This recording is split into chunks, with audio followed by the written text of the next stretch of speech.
and he says, I'm his special little guy. I am a princess, I am a prince. Mom says I'm an angel sent up from the sky. My daddy says I'm his special little soldier. No one is as handsome, strong as me. It's true he indulges, but can he indulge? I'm his little soldier, up to for free. I'm a miracle, one look at my face and it's plain to see. I have a special day, come top, dear miracle, come to clear the miracle, miracle. My mom said I'm a special little soldier. No one is as handsome as me. I'm a ready soldier. One day when I'm older, I can be a soldier. Punch my face. One can hardly move from beauty and brilliance these days. It seems that there are millions, at least one in a million these days. Specialness is Derrida, above average is average, go figure. Is it some modern miracle of confidence? Is such frequent miracles so render each one unmiraculous? My mommy says I'm a miracle. One look at my face and it's plain to see. And it's a day, don't talk. Be a miracle, important things to clear. There's no here for a miracle like me. My mommy says I'm a precious ballerina. She has never seen a prettier ballerina. She says if I'm keen, I have to cut down on the tree. So I'm a ballerina. Another picture of our angel from this angle over here. What a dear! Don't put mommy on your brother. I think she blinked. Have you seen his new report? You gotta see on his report. What? I can take his bulletin to clearly from the source. Might she be a little brighter than the clouds? Yes, she's definitely advanced. Drinking all the night, all the angels and the angel rose. One look at my face and it's plain to see. Spirit like on his face, so you want me to be a miracle. Mommy on your brother. Take a line, mommy says I'm a miracle. The light is tiny and it's shiny as a miracle. It's a neat, all simple, but it's a truth of miracle. There's never been a miracle, a miracle, a miracle.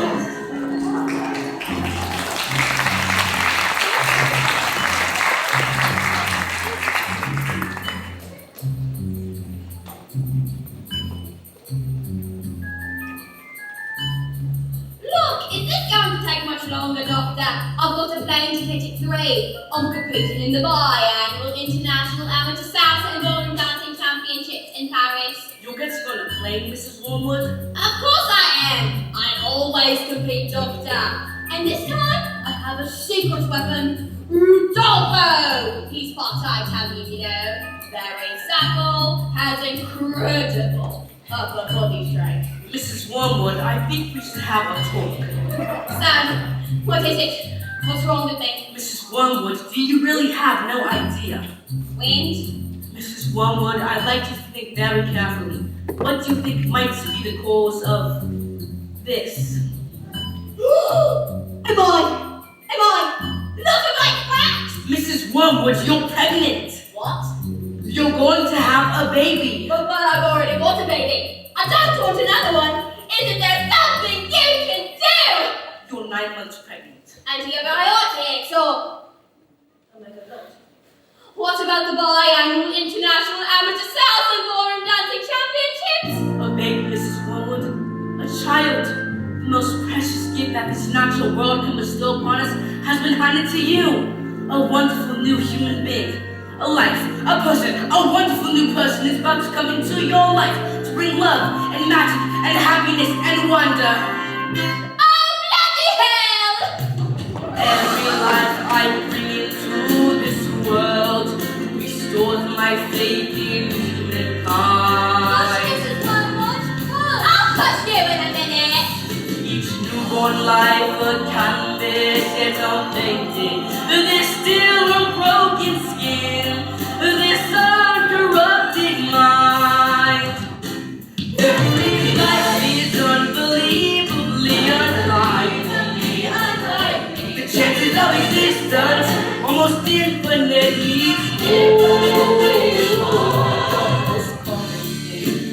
life is life.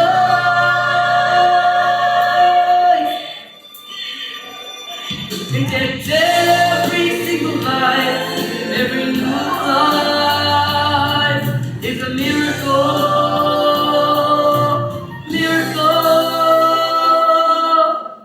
Where is he?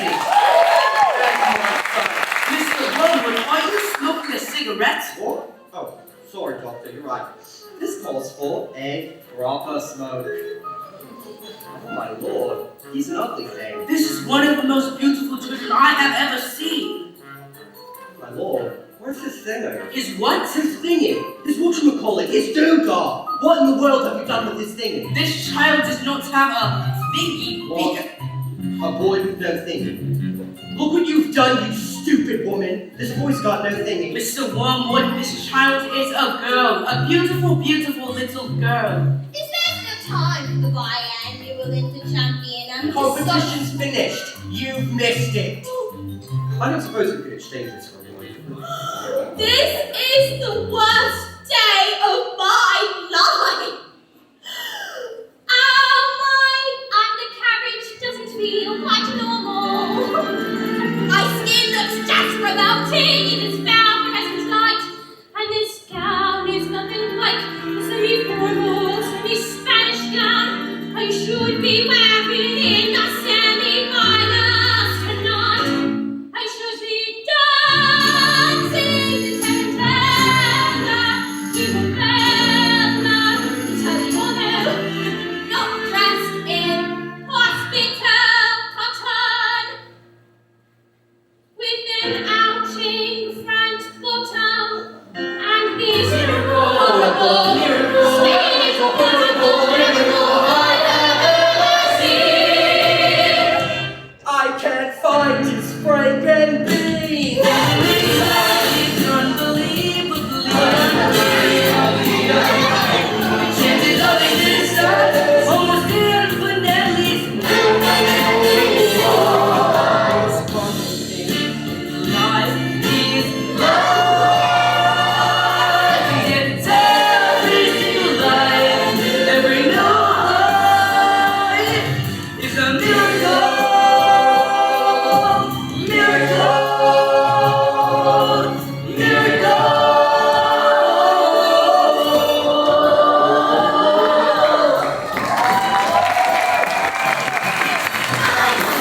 I'm a miracle. But look at my face and it's plain to see. Ever since the day on the top, the umbilical cord is as clear as a clear for a miracle like me. My mommy says I'm a miracle.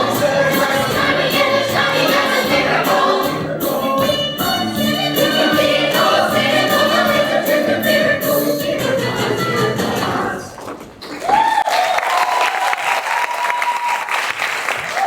My mommy says I'm a lousy little one. My daddy says I'm a bore. My mommy says I'm a dumped-up little gem that kids like me should be against the law. My daddy says I should learn to shut my high hole. They would like a smart-mouthed girl like me. Mum says I'm a good case for population control. Dad says I should watch more TV.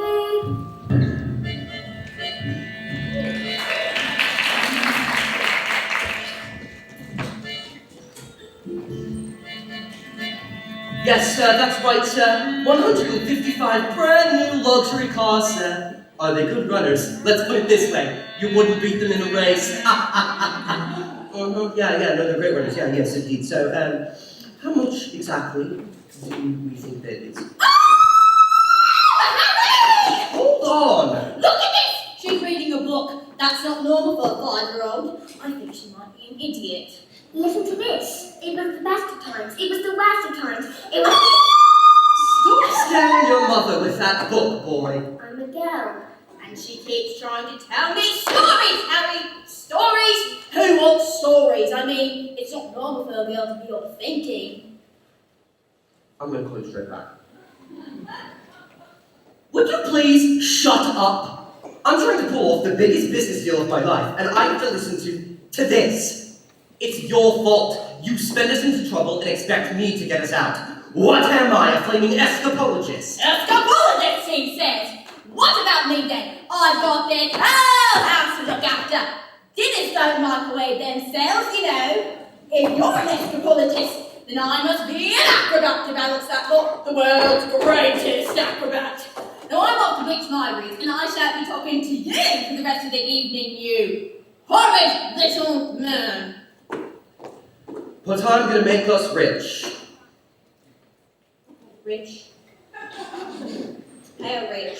Very rich. Bulgarian businessman. Very, very stupid. Your genius husband is gonna sell the 155 old Benemers as brand new luxury cars. But that's not fair. The cars will break down. What about the Bulgarians? Fair? Listen to the boy. I'm a girl. Fair won't get you anywhere, you thick-headed twit brain. All I can say is thank heavens Michael here inherited his old man's brains. Hey, son! Michael. Well, I shall take the money when you earn it, and I shall spend it. But I shan't enjoy it because of the despicable way in which you have spent it to me tonight. This is your fault. With your stupid books and your stupid reading. What? But I didn't do anything. That's not right. Right? Let me tell you something. You're off to school in a few days' time and you won't be getting right there. Oh no. I know your headmistress, out of the trunch bowl, and I've told her all about your smarty pants ideas. She used to compete in the Olympics, throwing the hammer. Big, strong, scary woman she is. Imagine what she's going to turn to a horrible, squeaky little goblin like you, boy. I'm a girl. Now get off to bed, you little bookworm.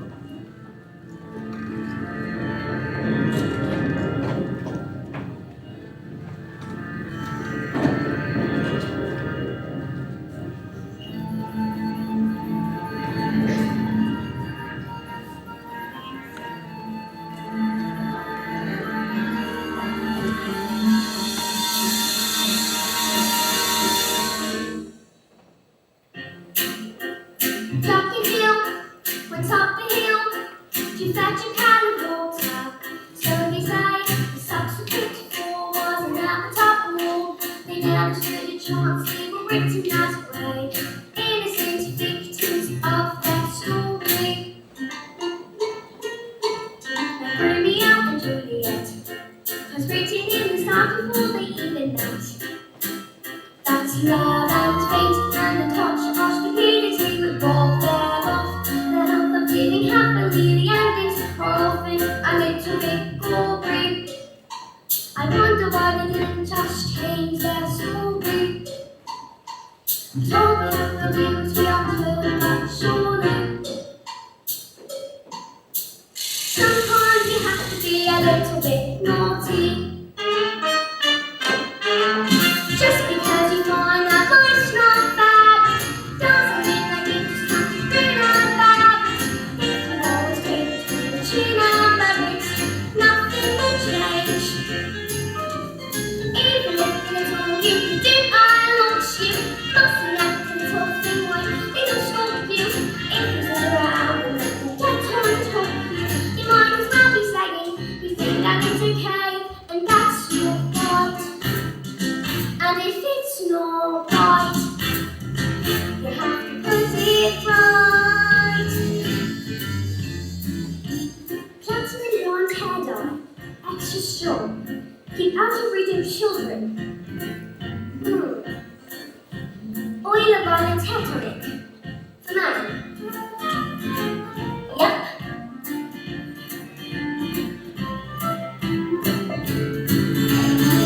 In the slip of a foot is a tiny apple. The seed of a wall in the creek of a floorboard. As one can begin with a flap of a wing. The tiniest mind packs the mightiest thing every day. It starts with a tick of a clock or escapes. Starts with a click of a lock. If you're stuck in your story and want to get out, you don't have to cry, you don't have to shout. Have it, that's all you can do. I launch you. Mustn't let the little thing like it'll stop you. If you sit around and get on top of you, won't change a thing. Just because you find that life's not fair, it doesn't mean that you just have to feel embarrassed. If you always take it all the tune and balance,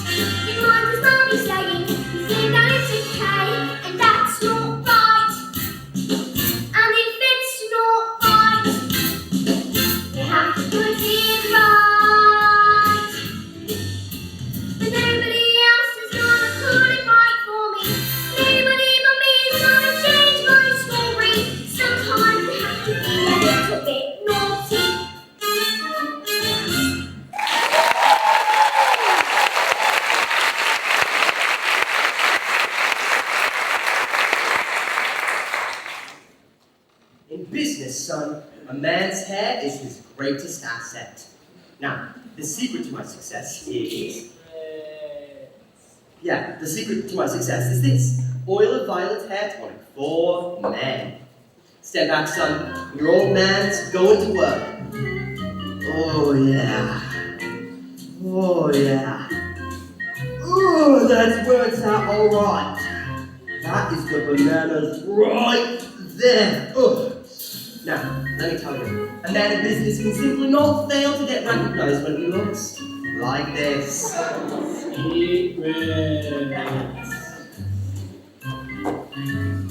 Your hair! It's green! Good Lord, woman, have you started already? It's not even 8:30. My hair is green!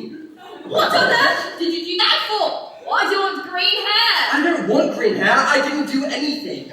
Maybe you used some of Mummy's peroxide by mistake. That's exactly what you've done, you stupid man. Oh my good Lord. I've got my deal today. The Bulgarians, what am I going to do? I know what you can do. What is it? What is it? What can I do? You can pretend you're an elf. Oh my gosh, you're exactly right. I can pretend What are you talking about, you fool? The boy's a loony. Mum, would you like to hear a story?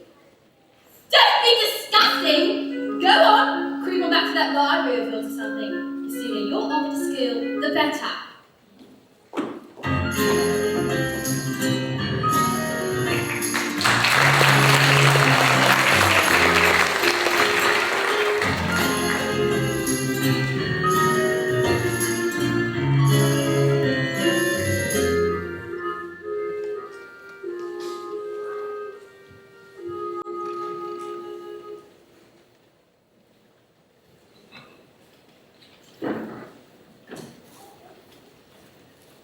Matilda, what a pleasure to see you. Here in the library again, are we? Yes. I mean, my mum wanted me to stay home with her. She hates it when I go out. She misses me so much. Dad too. He loves having me around. But I think it's good for grown-ups to have their own space. Your parents must be so proud having a girl like you. And you tell them lots of stories like you do with me. Oh, I love your stories, Matilda. Not yours or you, by the way. Well, if you did happen to have a story you wanted to tell me, Goodbye, Mrs. Phelps. See you next week. Oh, goodbye, Miss Honey, and good luck with the Tolstoy.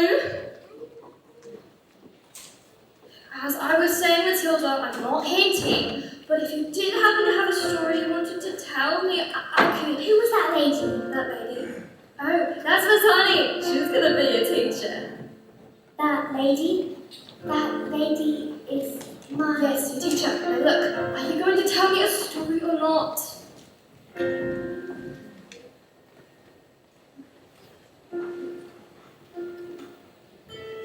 Once upon a time, the two greatest circus performers in the world, an escapologist who could escape from any lock that was ever invented, and an acrobat who was so skilled that it seemed as if she could actually fly, fell in love, and got married. They performed some of the most incredible feats together anyone has ever seen, and people came from miles around, kings, queens, celebrities, and astronauts. And not only to see their skill, but also to see their love for each other, which was so deep that it was said that cats would purr as they passed them, and dogs would weep with joy. They moved into a beautiful old house on the edge of town, and in the evenings they would walk and take the air, and each night the children of the town would wait in anticipation, hoping for a glimpse of the shiny white scarf the acrobat always wore. For then they knew they only had to cry tricks, tricks, and the group performers would instantly oblige with the most spectacular show just for them. Although they loved each other, although they were famous and everyone loved them, but they were sad. We have everything that the world has to offer, said the wife. We have everything. But we do not have the one thing in the world we want most. Did you not have a child? Patience, my love, the husband replied. Time is on our side. Even time loves us. Oh, Matilda! But time is the one thing no one is master of. And as time passed, they grew quite old and still no child. At night they would listen to the silence of their big empty house and imagine how beautiful it would be if it was full of the sounds of a child playing. Matilda, this is very sad. Don't be a scold, Don't you dare! Their sadness overwhelmed them and threw them to more dangerous feats as their wed became the only place they could escape the inescapable tragedy of their lives.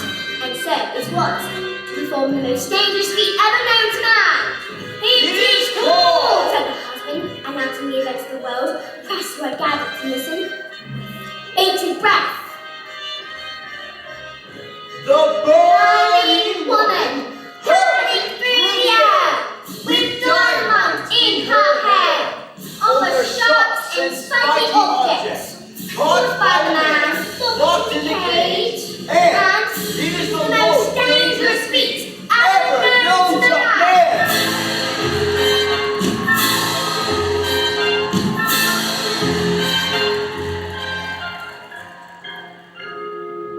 It is our destiny, said the wife, smiling sadly and slipping her hand into his.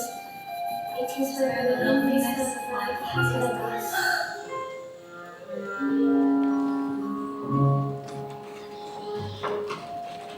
What's next? I don't know. Not yet anyway. What? But isn't there like a little bit more? Just like a little bit more. Your mother should be waiting for you. Is she here actually? I would love to meet her. Goodbye, Mrs. Phelps. See you tomorrow. After school.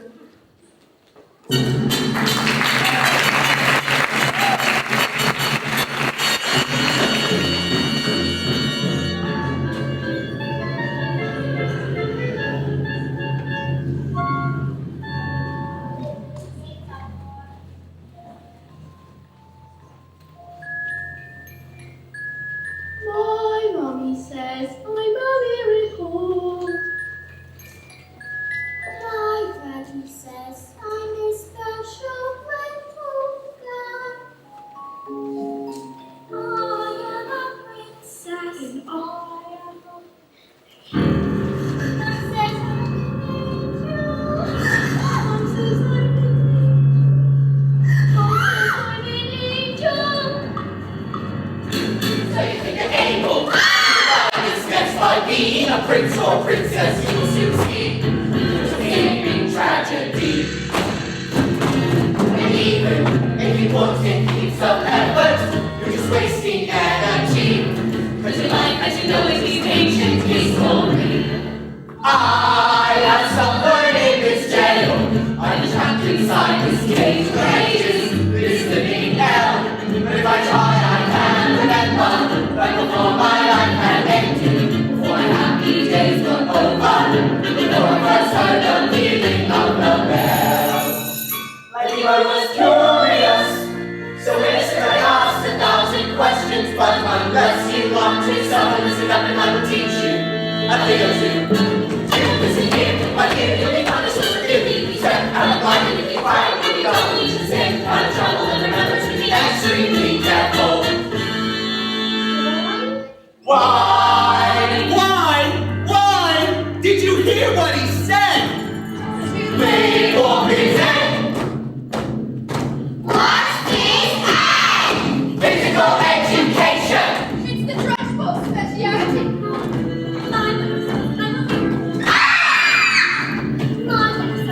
The teacher's pen.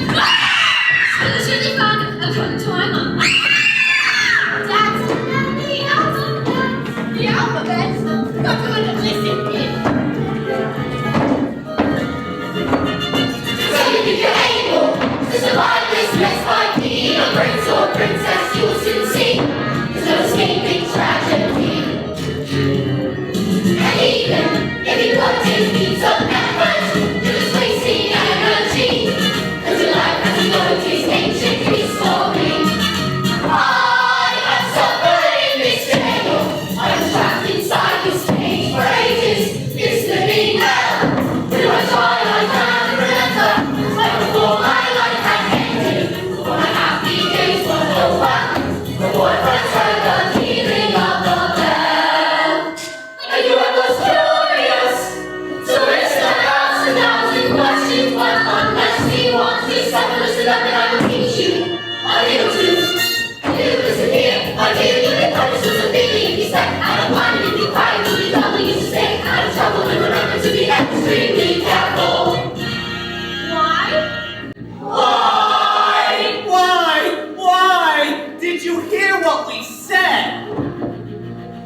you wait for Big Ted? Just you wait for Big Ted. You're a sneaky why?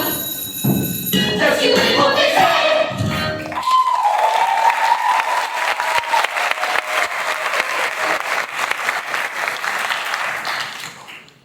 Good morning, children. My name is Miss Honey, and today is a very special day, your first day at school. Now, do any of you know any of your 2 times tables?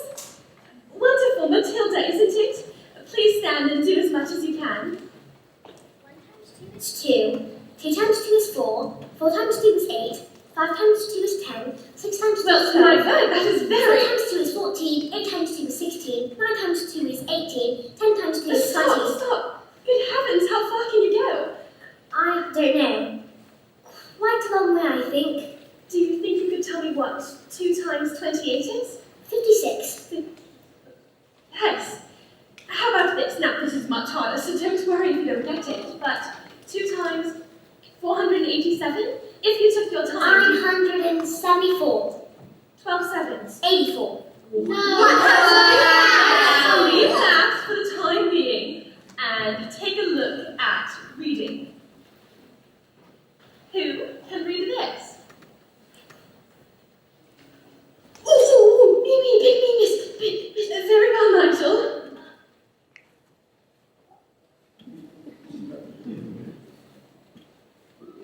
Yes, I think we'd better leave it there, Nigel. We don't want anyone to burst a blood vessel on their first day. Lavender? Is the first word tomato? No. But tomato is a very good word. Matilda? I can now read words. So, Matilda, you can read words. Oh, yes. You see, I needed to learn to read words so that I could read sentences. Because basically, a sentence is just a big bunch of words. And if you can't read sentences, you've got no chance of books. And have you read an entire book yourself, Matilda? Oh, yes. More than one. I love books. Last week I read quite a few. A few? In a week? My, that is good. What books did you read? Nicholas Nickleby, Oliver Twist, Jane Eyre, Sister Littlefields, Kim, The Invisible Man, The Lord of the Rings, Crime and Punishment, The Secret Garden, and Stick of the Dump. Goodbye, children. See you tomorrow.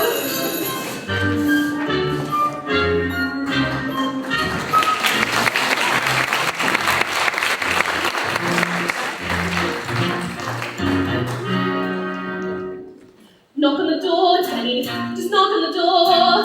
Don't be pathetic. Knock on the door, Jenny. There's nothing to fear. You're being pathetic. It's just a door. You've seen one before. Just knock on the door. Look at you trying to hide, Jenny. Standing outside the principal's office like a little girl. It's just pathetic.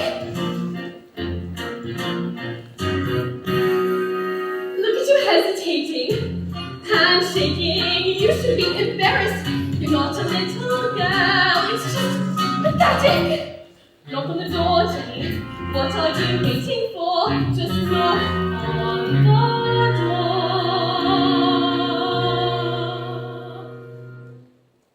Perhaps, I believe she's probably having a meeting or something and won't want to be interrupted. If anything, caution in these situations is sensible. One should avoid confrontation when possible. I'll come back later then. But this little girl, this miracle.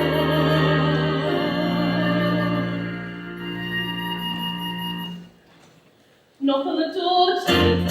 Just knock on the door. Don't be pathetic. Enter.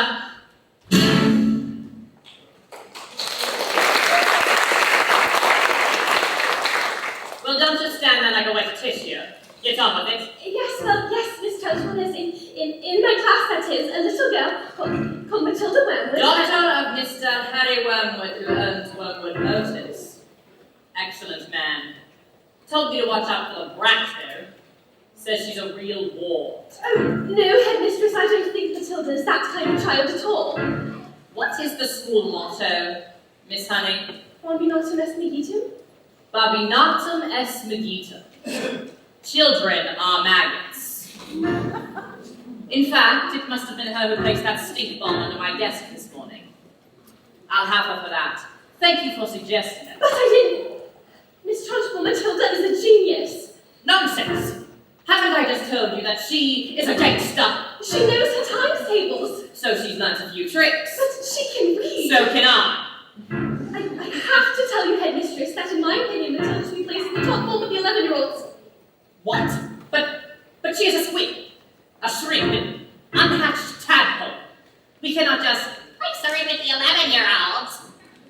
What kind of society would that be? What about rules, honey? Rules! I believe that Matilda Wentworth is an exception to the rules. An exception.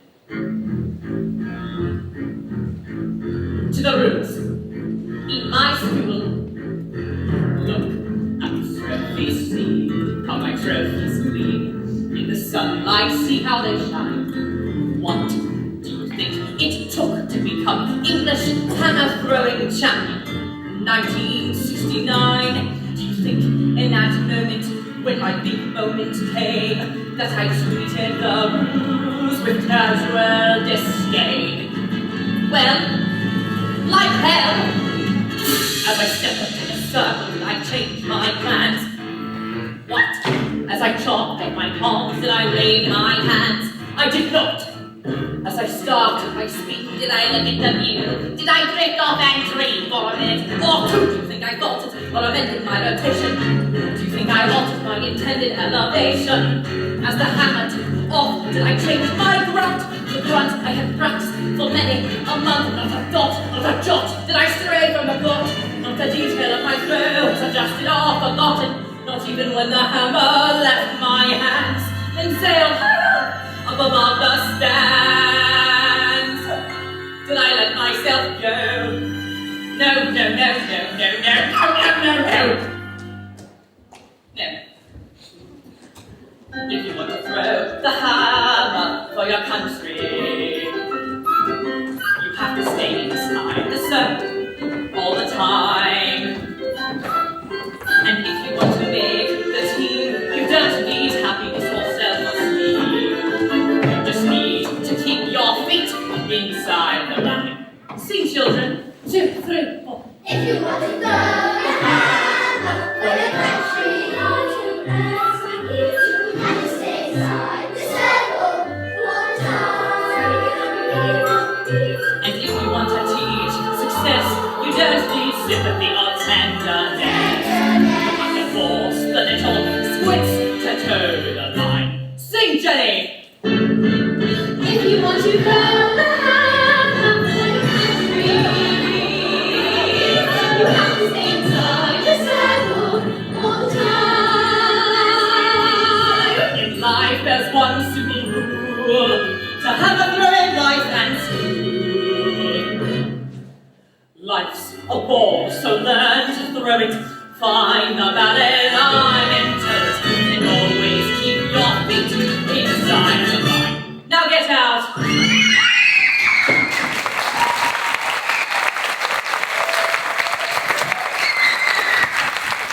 Well, I must tell you, headmistress, it is my intention to help this little girl, whether you like it or not.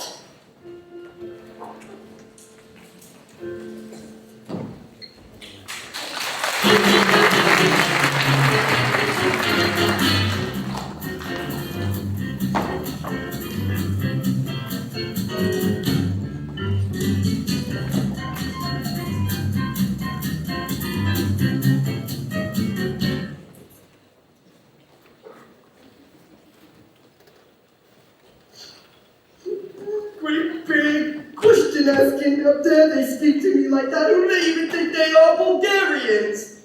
Oh, don't tell me we're not rich. It's the mileage. They took one look at the mileage on that first car and said those cars were accurate. I told them, I said the reason mileage was so high is because of the manufacturing mistake. But is that true? Of course it's not true. So, you just told a lie? Of course I lied. And they didn't believe you? Of course they didn't believe me. I've got green hair. I've got hair. And what's this, another flaming book? What's wrong with the telly? She's got no respect, that one. It's our books and stories. No, it's a lovely book. Honest. You should read it. Lovely? I'm sure you...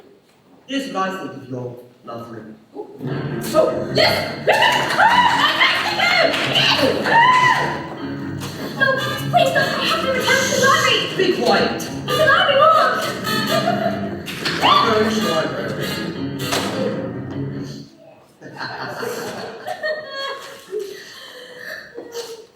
Do we have any super glue? In the drawer. And while you're at it, why don't you stick your stupid book to your stupid head?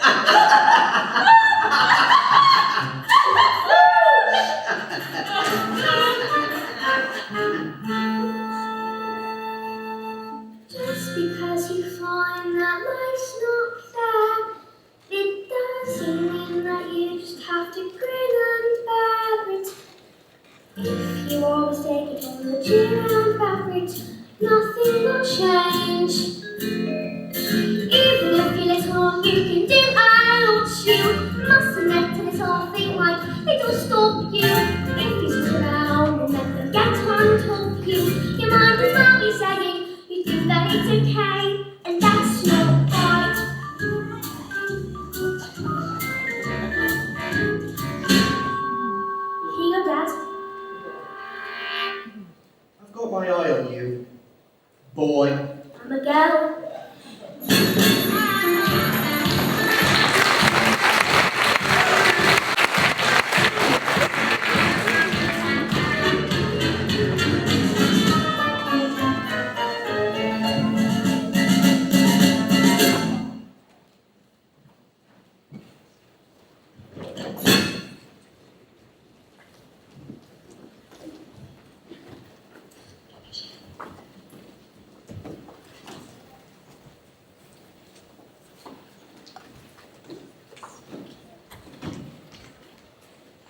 Matilda, can I ask you a question?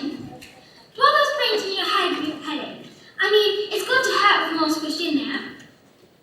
No, it's fine. I think they just fit. Right.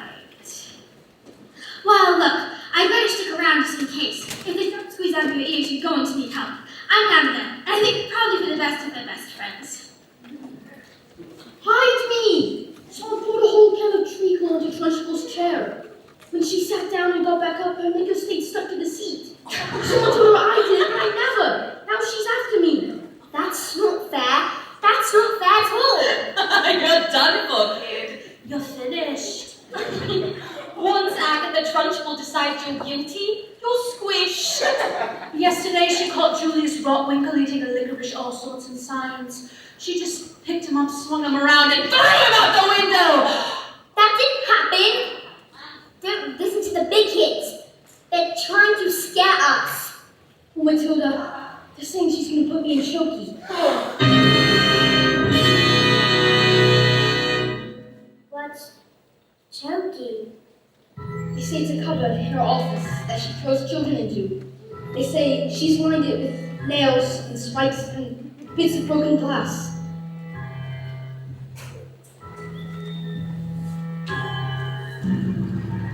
There's a place you are sent if you haven't been good.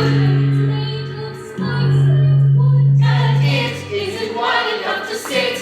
And even if you could, There are nails on the bottom. so you wish you stood. When the hinges creak and the door is closed, you cannot say squat. That's the end of your And life. when you scream, you don't know if the sound came out or if the scream in your head even reached your mouth. Alright, look. When did this happen? 20 minutes ago? Why? Oh no! She's coming! You look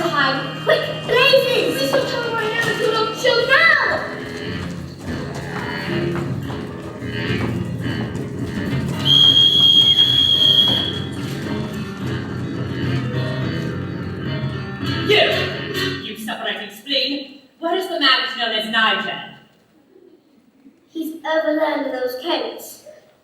Where he's been for the last hour, actually. What? An hour? Oh, yes. You see, unfortunately, Nigel suffers from the rare but chronic sleep disorder, narcolepsy. The condition is characterized by the sufferer experiencing bouts of chronic fatigue and falling suddenly asleep without knowing or any warning at all. You see, he fell asleep when we put him in the codes for safety, didn't we? Didn't we? Yes, you did. Narcolepsy.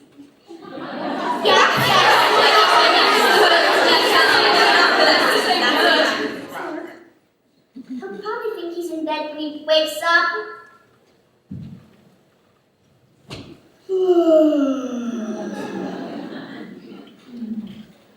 Is it time for school yet, Mom? Hello? What am I doing here? Well, this isn't my bedroom at all. Oh, hello, Miss Trunchbull. Amanda Threep. What have I told you about wearing pigtails? I hate pigtails. But I really likes them. She says they make me look pretty. Then your mother is a twin. Let's go!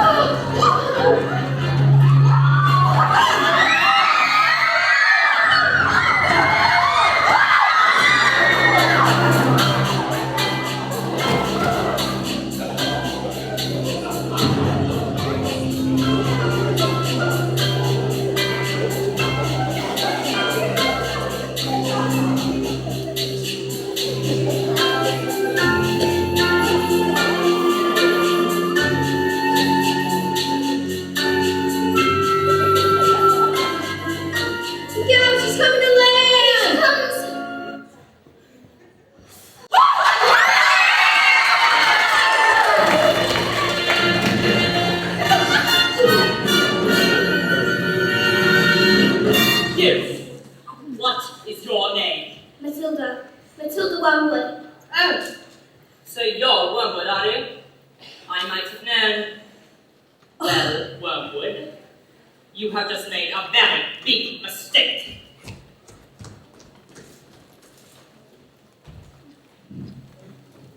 Just so you all know, she's my best friend. Wow!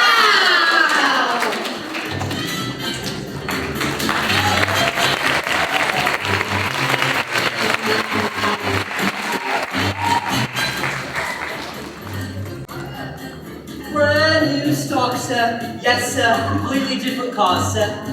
Green hair? Yeah, it was National Green Hair Day. A celebration of all the wonderful green things in the world, like lettuce and snot. Tomorrow with us. Absolutely, sir. Bye-bye, sir. Do's for doo-dah. Now that is how you pull off the beat.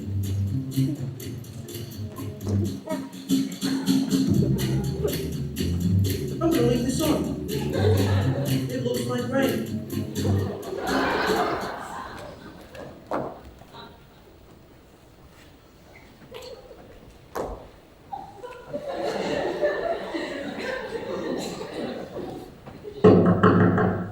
Who is it? Yes, hello, my name is Miss Honey, Matilda's teacher. Bit busy right now. It will only take a moment. Oh well, come in if you must. This is Rodolfo. And what's standing like that? He's Madame's partner. We're rehearsing. Ciao. Parlo italiano. Ciao Rodolfo, piacere. Come stai? What? Who is this babes? You know what interruptions do to my energy flow.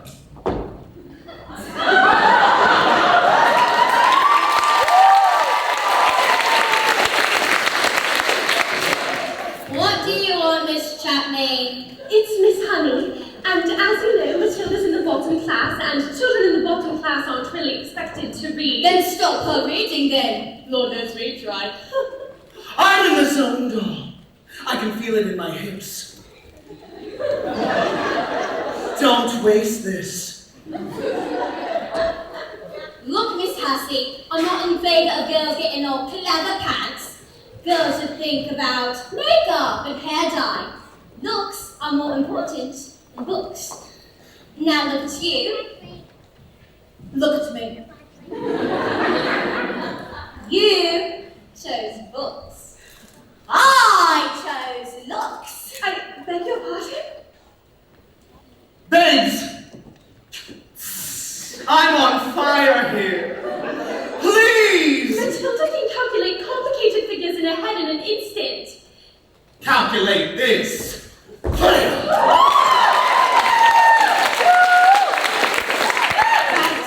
Her mind is incredible with a little help from us. She Mind. Her mind. You really don't know anything, do you? Somewhere along the way, my dear, you've made an awful error. You ought to blame yourself now. Come along.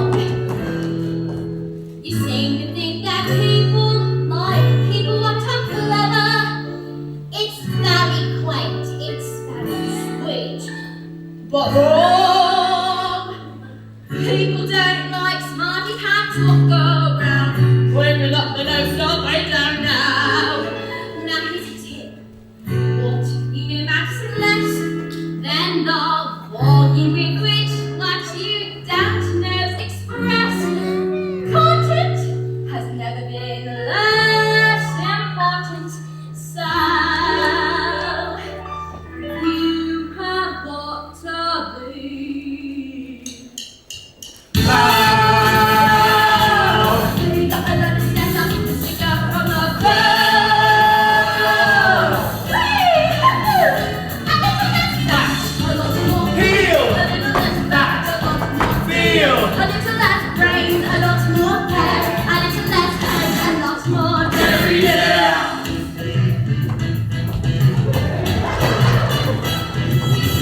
No one's gonna tell you when you take your trash bag, you got a knife, without it under a bushel. No one's gonna look if you don't stand out. No one's gonna listen if you don't shout. No one's gonna care if you don't care. So go and put some highlights in your hair. If you gotta highlight what you got. What you got is not a lot. You gotta be loud. You gotta give it up a mission, try to stand up and be Proud.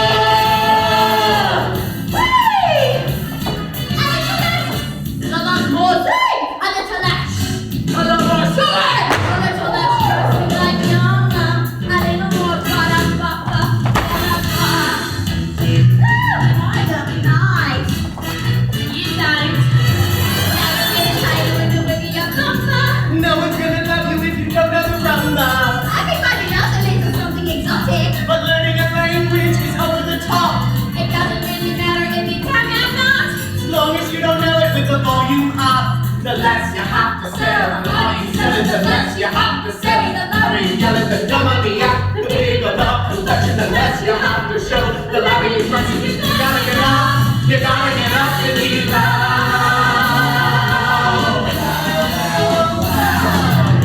Your churches! Come here, you.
Wait, Jenny. You are going to march in there and give them a piece of your mind.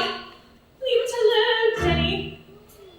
The more that you try, the more you'll just look like a fool. This is not your problem. Not of the spine.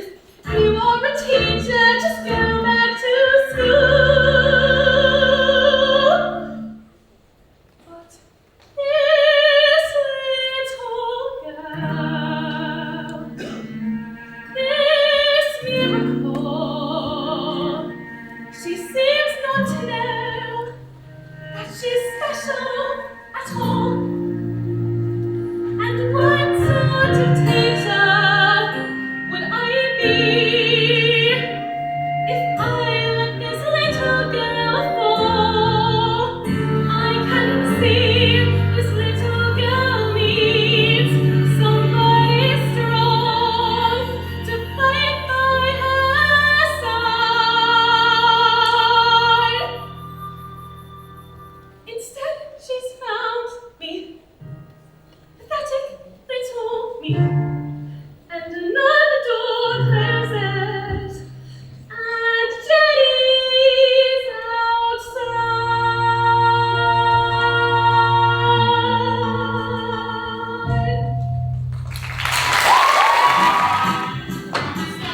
The lady arrived. It was like the entire world had gathered to see the burning woman hurling through the air, dynamite in her hair, other sharp and sparkly objects caught by the man locked in the cage.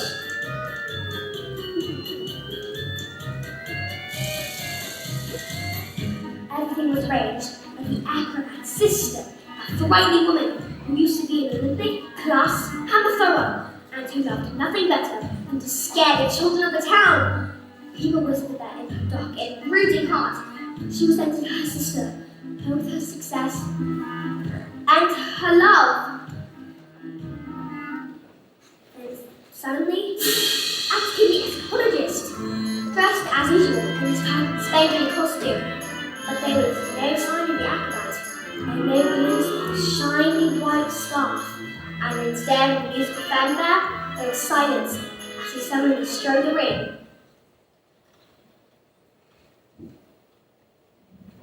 Ladies and gentlemen, boys and girls, the burning woman hurling through the air with dynamite in her hair, over sharp and spiky objects, caught by the man locked in the cage, has been cancelled. No!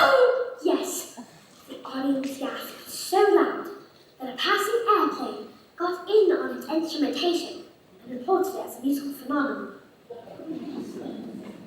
Cancelled because my wife is pregnant! Oh, Matilda!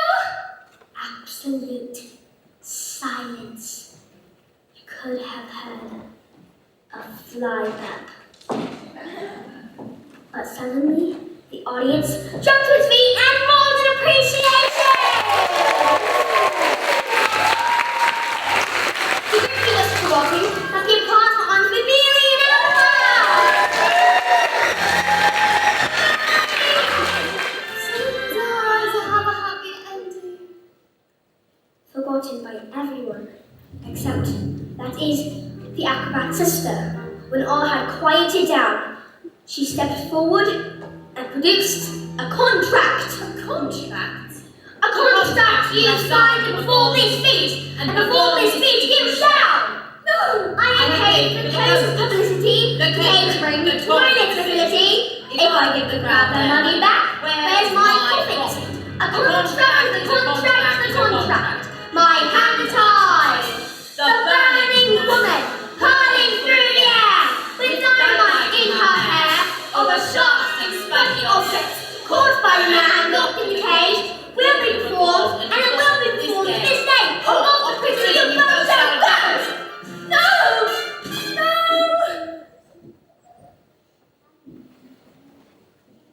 What's next?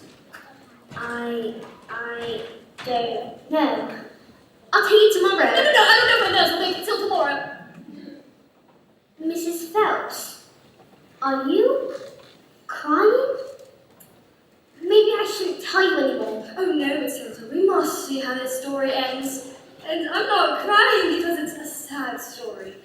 I'm trying because it must be so wonderful for a child to be so wanted.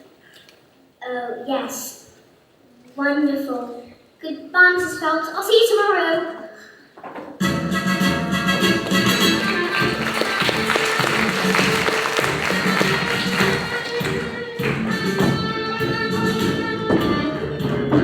Matilda, can I speak to you for a minute?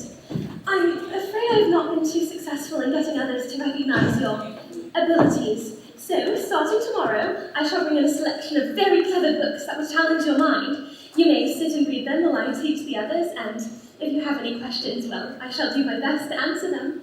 How does that sound? Why, Matilda, that is the biggest hug in the world. You're going to hug all of the air out of me.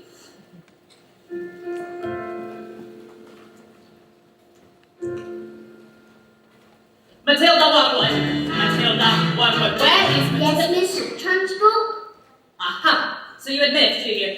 Admit what, Miss Trunchbull? This plot, this foul carbuncle is none other than a disgusting criminal, a denizen of the underworld, a member of the mafia. This morning you sneaked like a serpent into my kitchen and stole a slice of my private chocolate cake from my tea tray. No, I did not. Miss Trunchbull, Matilda's been here all morning. Standing up for the little spitball, are you? Well, this crime took place before school even started. Therefore, she is guilty. Okay, look, all right, I stole the cake. And honestly, I was really, definitely, sort of, almost thinking about running up. Maybe. But the thing was, I was having a lot of trouble with my belly. You see, the Trunchbull's cake was so good that I had scoffed it down too quick. Now, it was beginning to fight back. Oops. See? What? I'm not guilty. I didn't do anything. You are guilty because you are a thief. You are a thief. You are a crook. I shall crush you. I shall pound you. I shall consign you to the seventh circle of hell, child. You shall be destroyed.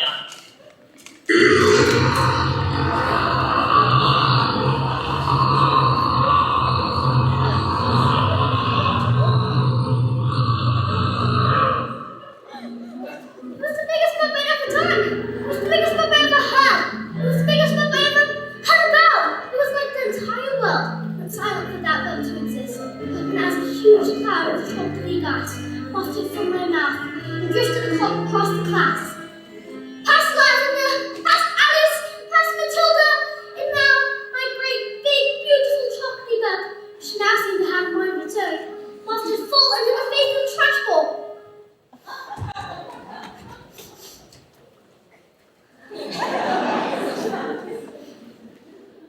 Grace Bogsrotter. Yes, miss? You liked my cake, didn't you, Grace? Yes, Miss Trunchbull, and I'm very sorry that I didn't. Oh, no. As long as you enjoyed the cake, that's the main thing. Is it? Yes, Bogtrotter it is. Oh, well, I did, thank you. Wonderful, marvelous, that makes me so happy. Gives me a nice warm glow in my lower intestine. Oh, cook!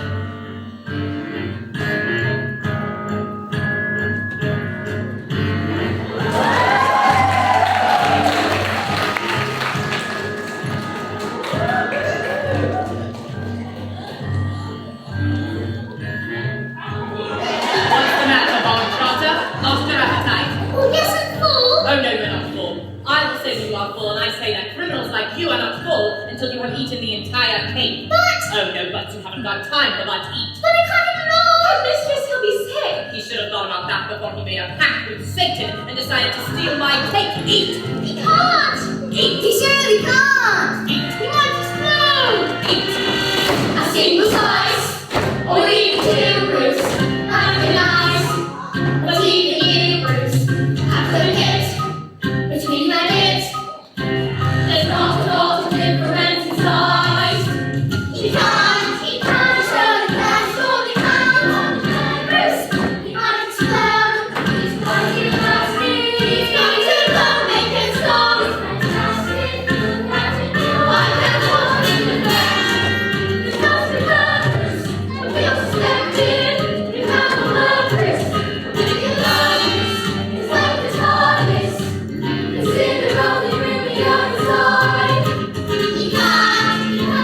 Surely come, surely come. B-R-O-O-C-E.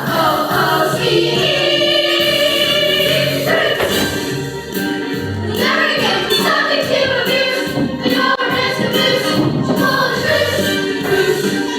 Never spoke, it was trying to introduce. We never thought it was possible.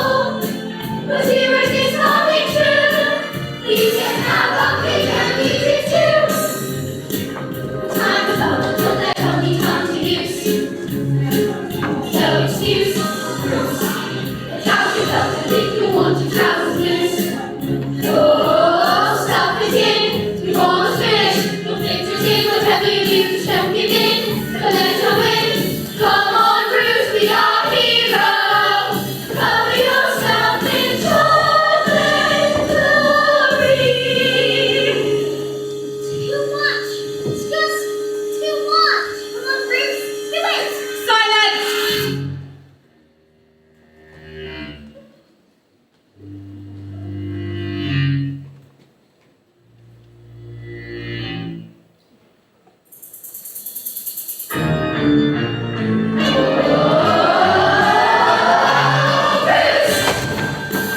Never again be subject to abuse. When your revenge caboose, she called a truce. Start the fight and you completely took the news. We never thought it was possible. But here it is coming true. We can have our cake and eat it.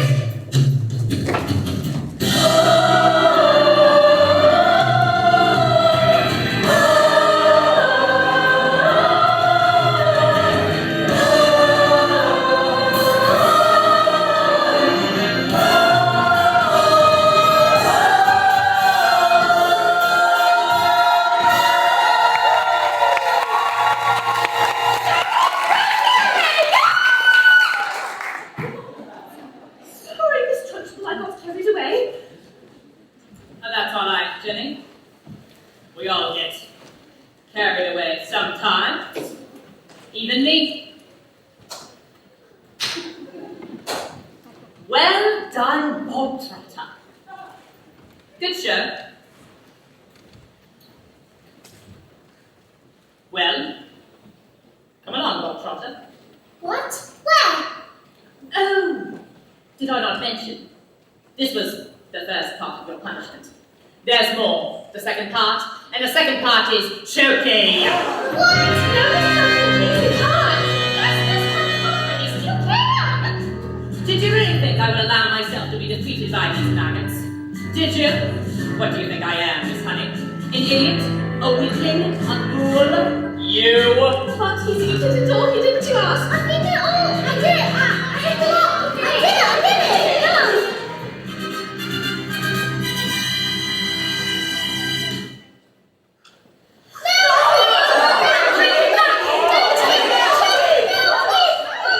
No. But that's not right.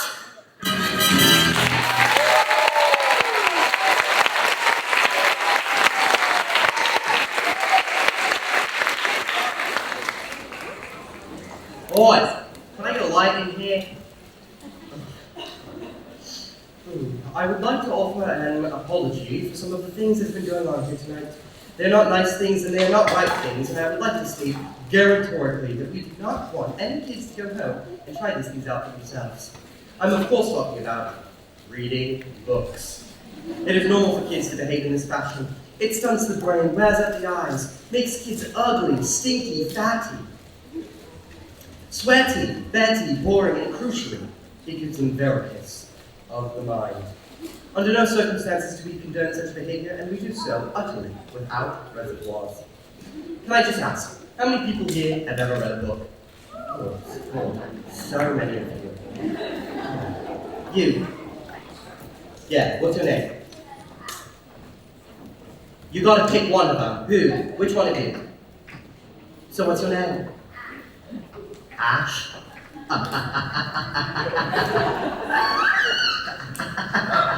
Okay, Ash. Don't take this the wrong way, but bookworm, stupid little bookworm. You read books like a stupid little bookworm. You read books. Worms read books. Worms are stupid. You're a swerm. There. Now, we'll learn from that, okay? She won't stop reading them, but she'll never put her hand up in a theater again. Ladies and gentlemen, may I present to you the pinnacle of our achievements as a species. The very reason we bothered evolving from unicorns in the first place. Somewhere on a show, I heard that a picture tells 1,000 words. So, telling, if you bother to take a look, is the equivalent of like lots of books. All I know I learned from telly, this big beautiful box of facts. If you know a thing already, baby, switch the channel over just like that. Endless joy and endless laughter, constant happily ever after. All you need to make you wise is 23 minutes plus advertise. Since why would we waste our energy turning the pages 1, 2, 3 when we can sit comfortably on a lovely bumblebee, watching people singing and talking and doing stuff? All I know I learned from telly. The bigger the telly, the smarter the man. You can tell from my big telly just how clever of a fella I am. Take it away, son.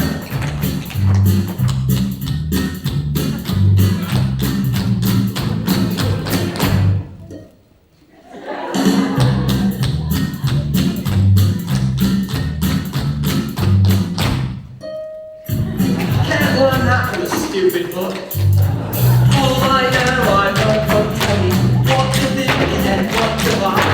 I was pretty smart already, but now I'm really smart, very, very smart.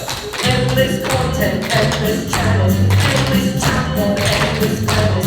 All you need to fill your muffin, when I'm out of here, we can think or nothing. Why would we waste our energy trying to work out the seeds? We can sit happily on a lovely bachelor's watching slightly famous people talking to really famous people. All I know, I learned from telly. The bigger the telly, the smarter the man. You can tell from my big telly just how clever of a fella I am. Who Dickens is Charles Dickens? Mary Shelley, she sounds smelly. Charlotte Bronte, do not want to. Jane Austen, in the composting. James Joyce, doesn't sound nice. Even McEwen, ugh, feel like spewing. William Shakespeare, William Shakespeare. Moby Dick. Thanks, Grandma.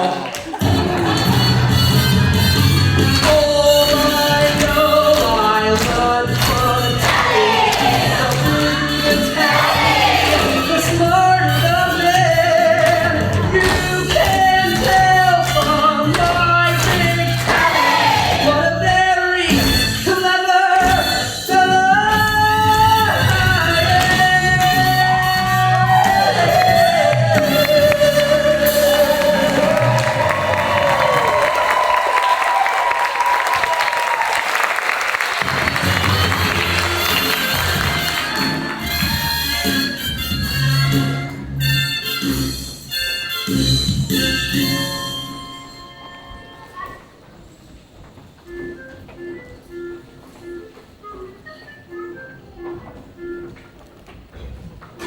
Hello, I'm Natalie, by the way, Matilda's best friend. So the bit coming up is all about me.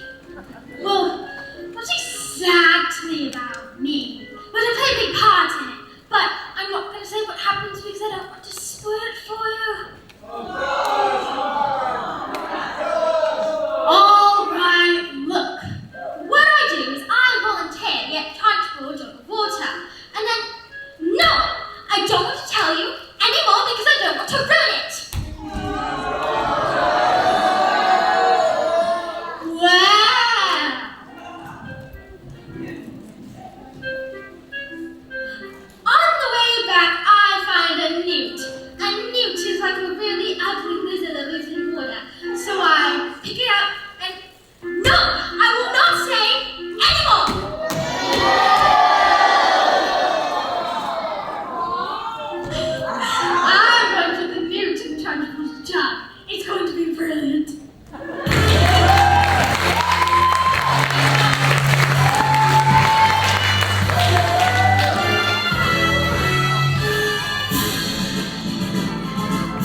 When I grow up, I'll be tall enough to reach the branches that you need to reach to climb the trees you get to climb when you're grown up. And when I grow up, I'll be smart enough to answer all the questions that you need to know the answers to before you're grown up. And when I grow up, I will eat sweets every day on the way to work, and I will go to bed late every night. And I will wake up when the sun comes up, and I will watch cartoons until my eyes go square. And I won't care 'cause I'll be all grown up when I grow up.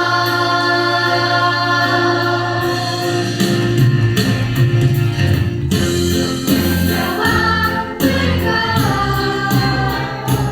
I'll be tall enough to carry all the heavy things you have to haul around with you when you're a grown up.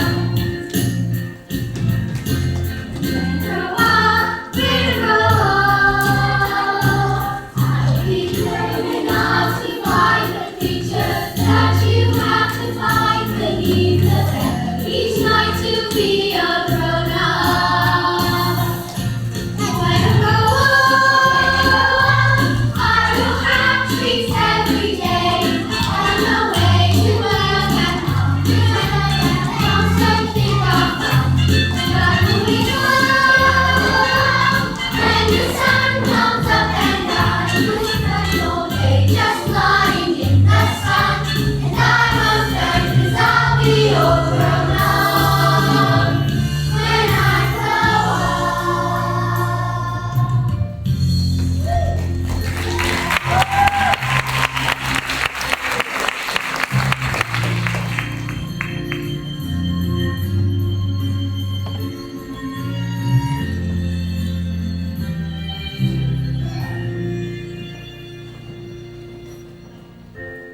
When we grow up, I will be brave enough to fight the creatures that you have to find beneath the bed each night to be a grown up. When I grow Just up, because you find that life's not fun, doesn't mean that you just have to grin and bear it. If you always take it on the chin and wear it, nothing will change. Just because I find myself in this story, it doesn't mean that everything is written for me. If I think the ending is fixed already, my mind is madly saying, I think that it's okay. And that's not right.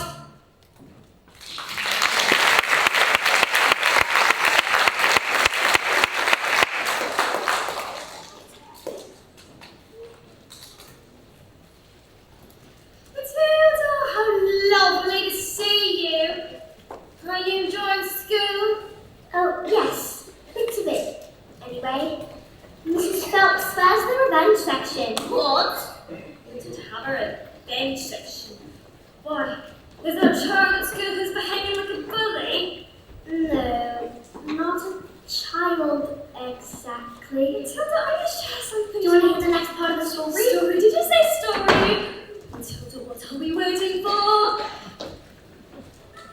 Slowly, very slowly, the acrobat wound her shiny white scarf around her husband's neck. For that got my love, she said, kissing him with the gentlest of kisses, smiling. We have done this 1,000 times.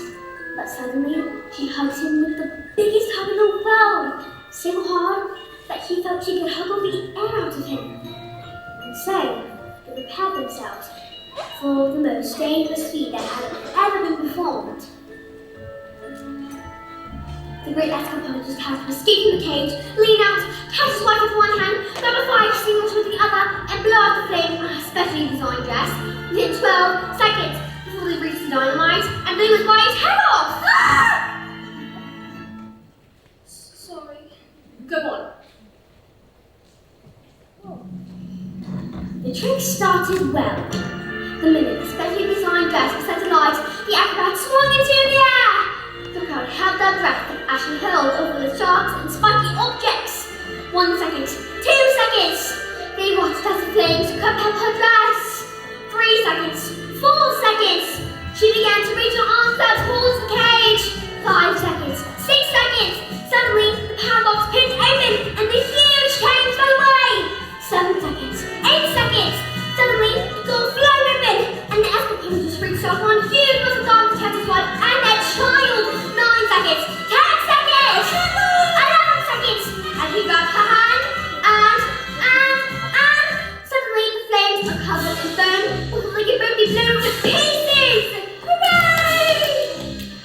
So it does have a happy ending. No. Maybe it was the thought of their child. Maybe it was nerves. But the escapologist just attached too much foam, and the hand became slippery, and she fell. No! Wasn't she okay? Did she survive? She broke every bone in her body, except at the ends of the ones of her little fingers. She did happen to manage to live long enough to have their child, but the effort was too great. Love our little girl, she said. Love our daughter with all your heart. She's all we ever wanted.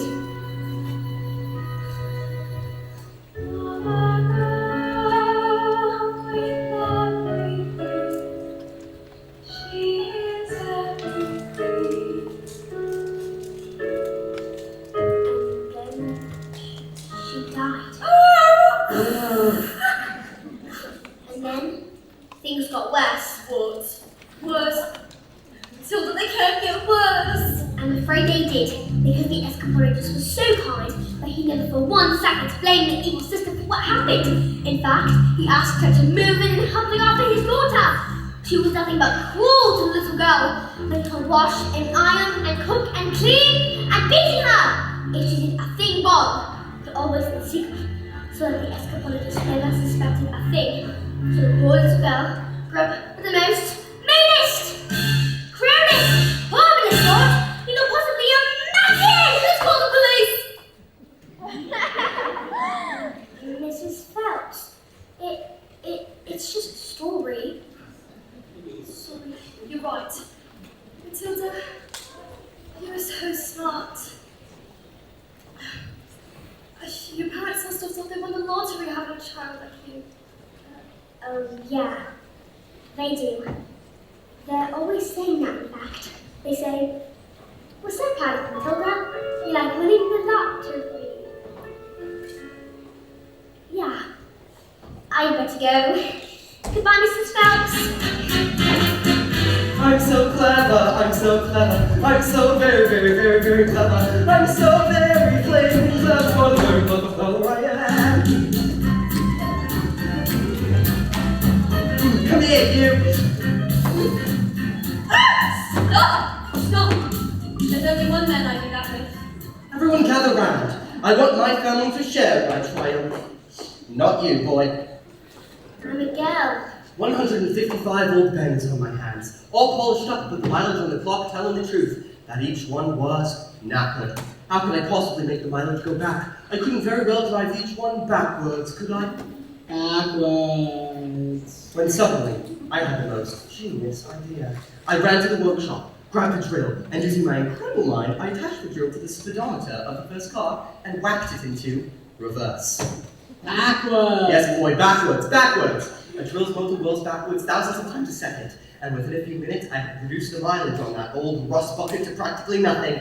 I did it to every single car. Backwards! Stop talking now, darling. There's your boy. 10 minutes later, the Bulgarians show up. Great big, nasty face steaks, expensive suits, dark glasses. Don't know who they thought they were. Ooh, Bulgarians are nocturnal. I saw them on a program last night. Badges. It was a program about badges. Same thing. And did it work?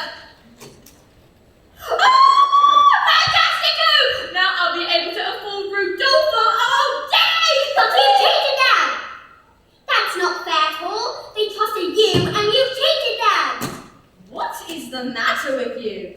What have we done to deserve a child like you? You know what I'm going to do tomorrow?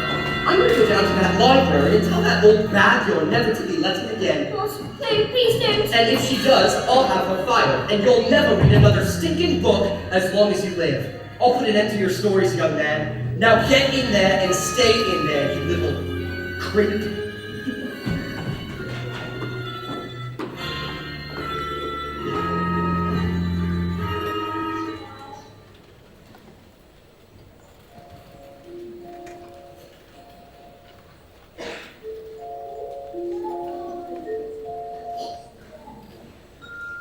That night, the ex-college's daughter cried herself to sleep, alone in her room.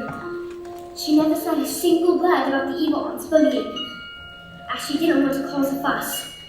This only encouraged the woman to greater cruelties, until one day, she exploded. You are a useless, filthy, nasty little creeper!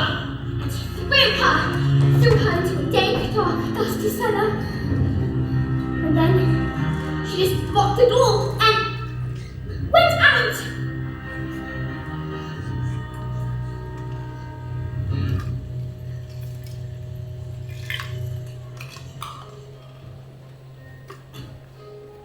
But that day the escapade just happened to come home early, and when he heard the sounds of his daughter's tears, he smashed the door open!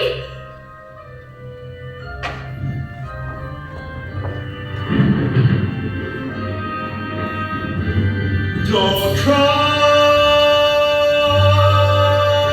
I am here, little girl. Please don't cry, dry your eyes, wipe away your tears, little girl.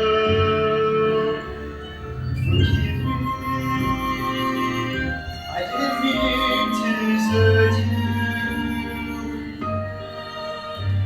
Don't cry, little girl. Nothing can hurt you. You've nothing to fear. I'm here. Have I been so wrapped up in my grief for my wife that I've forgotten the one thing that matters to us most? I love you so much, my daughter. I shall spend the rest of my life making it up to you. We shall be together forever. Forever.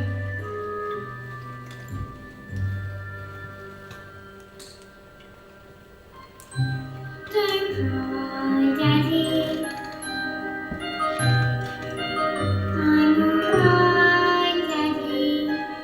Please don't cry. You wipe away your tears. Forgive me, Daddy, forgive me. I didn't mean to desert I you. didn't want to upset you. Please, Daddy, don't cry. I'll be alright. You're by my side.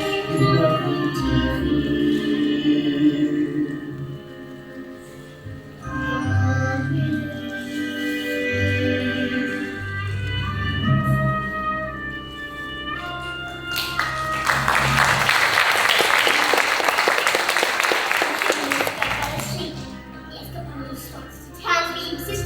An almighty rage grew inside his great heart. This demon, this villain, this monster. She has stolen the memory of my wife. She has betrayed the trust of her own sister. She has shown cruelty to the most precious reality of my marriage. Bullying children is her game, is it? Then let us see what this creature thinks she can do when the wrath of a grown man stands before her.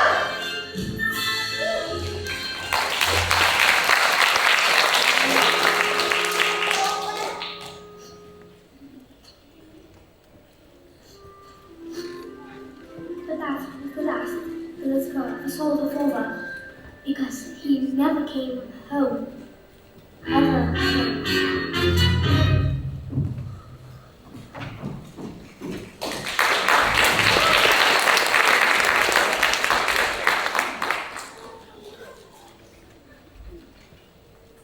Matilda, I've got you those books we spoke about. What are you doing with those books, woman? They're for Matilda. No, they are not. Not on my watch. There is an age for reading and there is an age for being a filthy little toad. These are toads. Aren't you, Bogstrotter? Yes, Miss Trunchbull. Yes, Miss Trunchbull. Only Bogstrotter here is now a good toad. Sit. It has become clear to me, honey, that you have no idea what you are doing. You believe that teaching consists of happiness and fluffiness and books and stories. That is not teaching.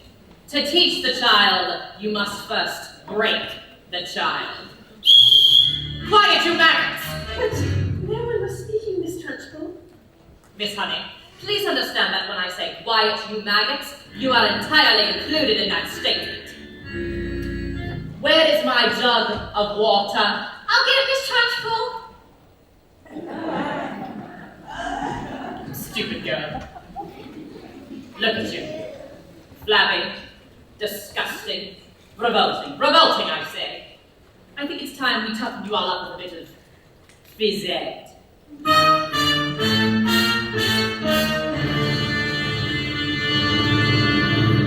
This school of late has started reeking. Quiet, maggot, when I'm speaking. Reeking with the most disturbing scent. Only the finest nostrils smell it, but I know it oh too well. It is the odor of rebellion. It's the bouquet of dissent. And you can bet your britches this headmistress finds this foul indifference wholly olfactorily insulting. And so to stop the stenches spread, I find a session of phys ed. Sorts the merely rank from the revolting.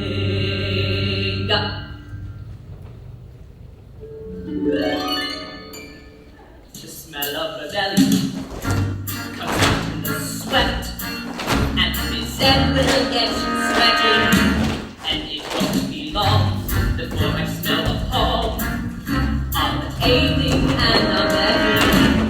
A bit of phys ed will tell us who has a handful of rebellious thoughts. Toad, just like a rotten egg, floats to the top of a bucket of water. The smell of rebellion, the stench of revolt, the thought of insubordination. I can take a second or one, two, three, the thought of insubordination. Becomes too big and greedy, you really need to nip it in the bud. Position 2. Before the worm starts to turn, you must scrape off the dirt and rip it from the mud. The smell of rebellion, 1, 2, 3, 4, of the 1, 2, 3, 4. of prepubescent protest. The form of defiance, 2, 3, the 4, 1, 2, 3, 4. of anarchy in progress. Yes, please. Once we exercise these demons, they shall be too pilled or scheming. Some double time discipline should stop the wrath from setting in. All right, let's step it up double time. Discipline for children from our wisdom. Offenders who are visiting, always running in history, the shattering and jittering, the nattering and twittering, is tempered with a smattering of discipline. We must begin insisting on rigidity and discipline, persistently resisting this anarchistic mystery. These minutes you are frittering, unfathoming mystery, while little things like this, they just want discipline. The sippering, the whippering, the dribbling, and the spitting, the misigning and tissue, the issue. There is no mystery to master the art. It's discipline, discipline, discipline. The rebellion, the stench of revolt, the reek of greed. You have to nothing, a whip of resistance, the body of the set, the funk of moral fiber rotting.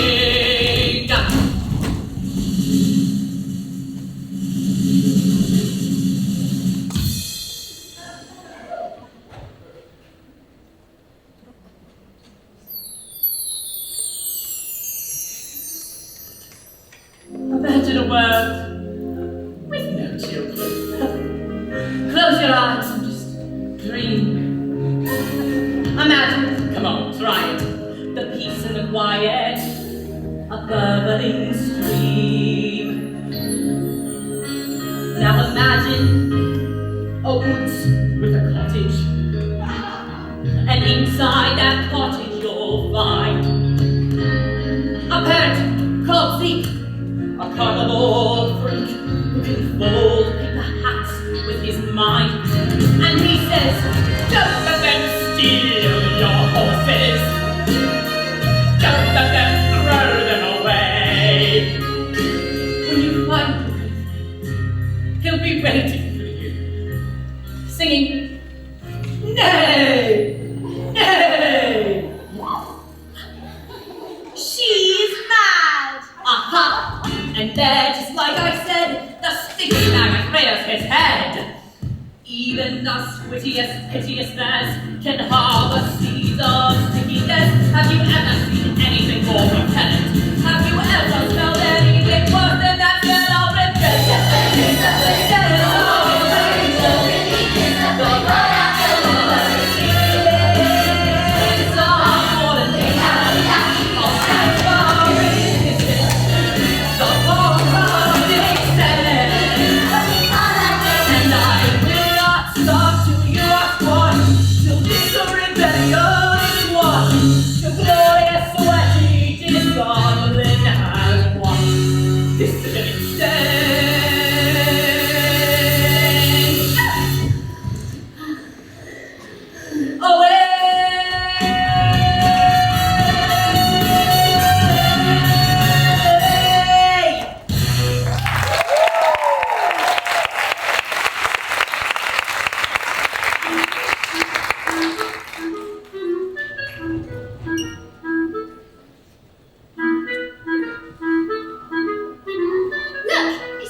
You are, in fact, a sniveling little newt. Newt. Newt. Disgusting! Watch out, Mr. We're going to bite! Quiet, children, please. You! Cockroach! You did this, you vile, repulsive, malicious little sinner! Once that maggot stopped, when we're only just getting started. Miss Trunchbull, don't please, you'll pull his ears off. It has become clear to me, honey, through many years of experimentation, that the ears of young boys don't just come off, they stretch. In fact, I think I can feel these ones stretching now. Miss Trunchbull, don't! You big, fat body! How dare you! You are not fit to be in this school. You ought to be in prison, in the deepest, darkest, dankest prison. I shall have you locked up, strapped to a trolley with a muzzle over your mouth. I shall crush you. I shall pound you. All of these repulsive little slugs shall suffer the most appalling indignities because of you. Yes, you!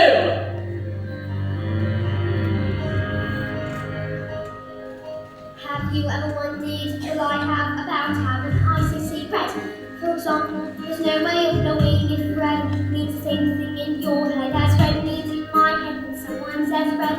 So if we are traveling at almost the speed of light, and we're holding light, and light is still traveling away from us at the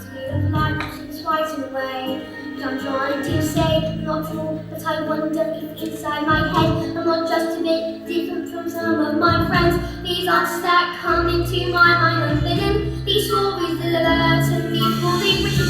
And when everyone's shouting, they seem to like shouting. The noise in my head is incredibly loud.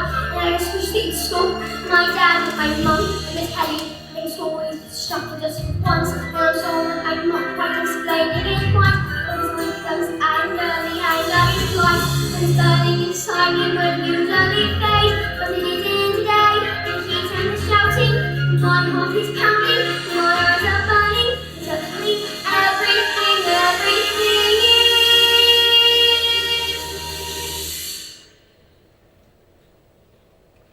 quiet.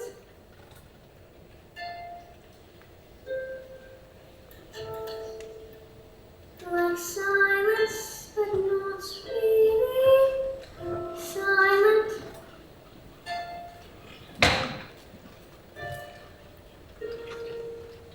Just that still sort of quiet. Like the sound of a page being turned in a book, or a pause in a walk in dark woods.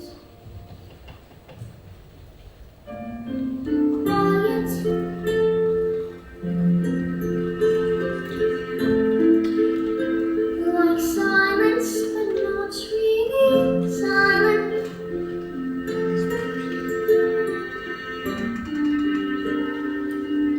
Just that nice kind of quiet. Like some when you lie upside down in your bed. Just the sound of your heart in your head. And there are people around me, their mouths are still moving. The words they aren't forming do not reach me anymore.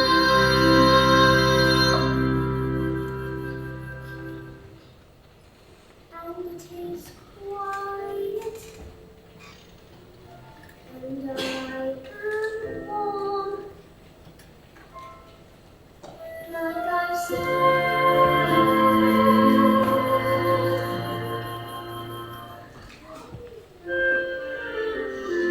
Into the eye of the storm.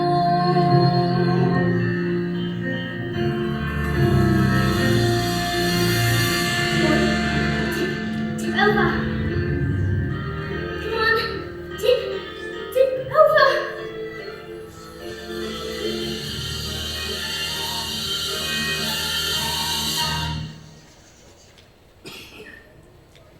Miserable collection of excuses for children, and you, madam, standing there like the squint of squints on its wheezing heart.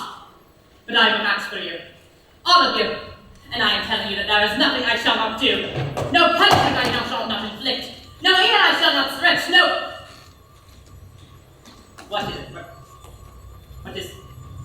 Get it off me, it's heading north, I've got to do to my bloomers, I've got to do to my bloomers, I've got to do to my bloomers. Well, that was interesting. I think we'd better all go home while we still can. Matilda? What? Matilda, I think it would be wise to go before... What, please?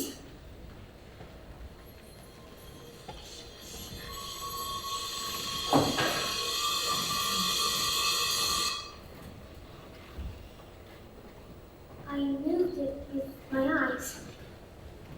Am I strange? How do you fancy a nice cup of tea?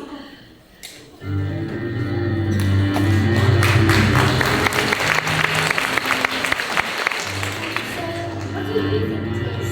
This thing with my eyes. I can't pretend that I know, Matilda, but I don't believe we should be frightened of it. I think it's something to do with that incredible mind of yours. You mean there's no room in my head for all my brains? So they have to squish up in my eyes? Well, not exactly, but yes, something like that.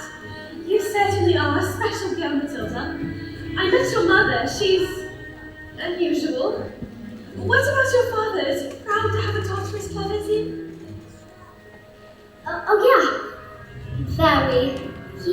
very proud.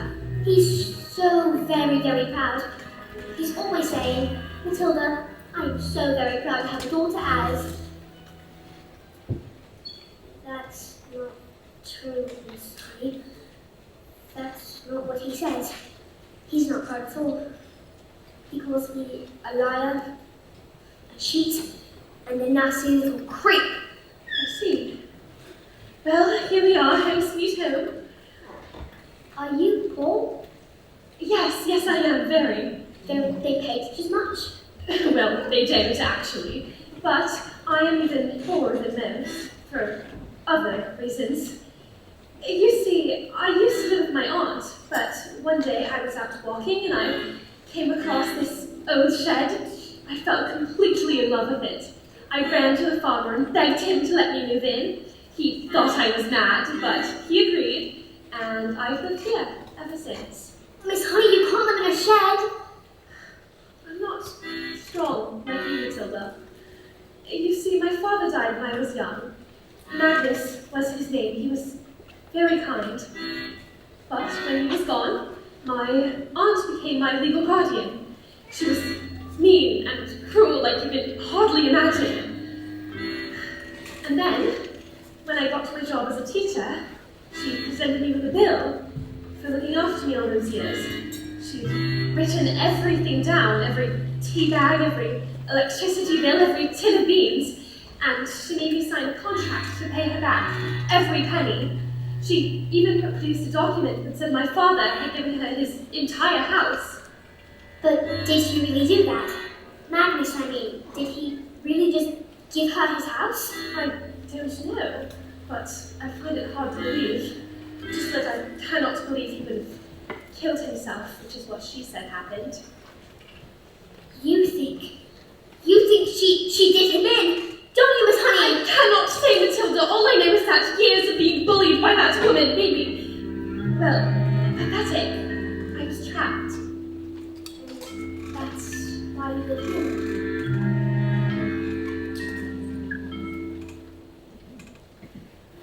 This roof keeps me dry when the rain falls. This door helps to keep the cold at bay. On this floor I can stand on my own 2 feet. On this chair I can write my lessons. On this pillow I can dream my nights away. And this table, as you can see, looks perfect for tea. It isn't much, but it is enough for me. It isn't much, but it is enough. But Miss Honey, she's got your father's house. She's got everything that's yours. On these walls I hang wonderful pictures. Through this window I can watch the seasons change. By this lamp I can read. And I am set free. And when it's cold outside, I feel no fear. Even the winter storms, I am warmed by a small, stubborn fire. And there is nowhere I would rather be.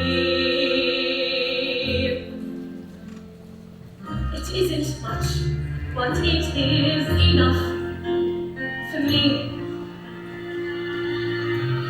For this is my house. This is my house.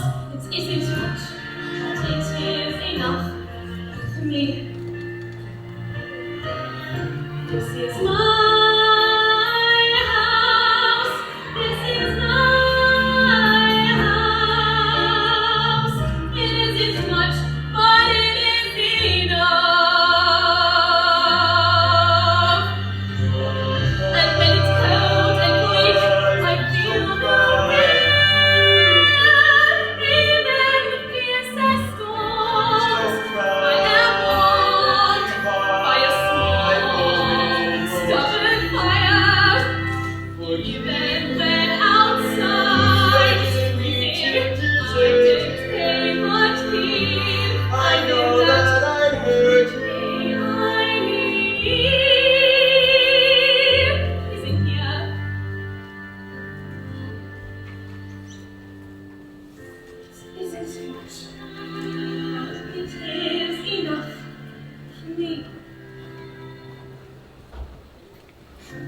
This isn't much, but it is enough for me.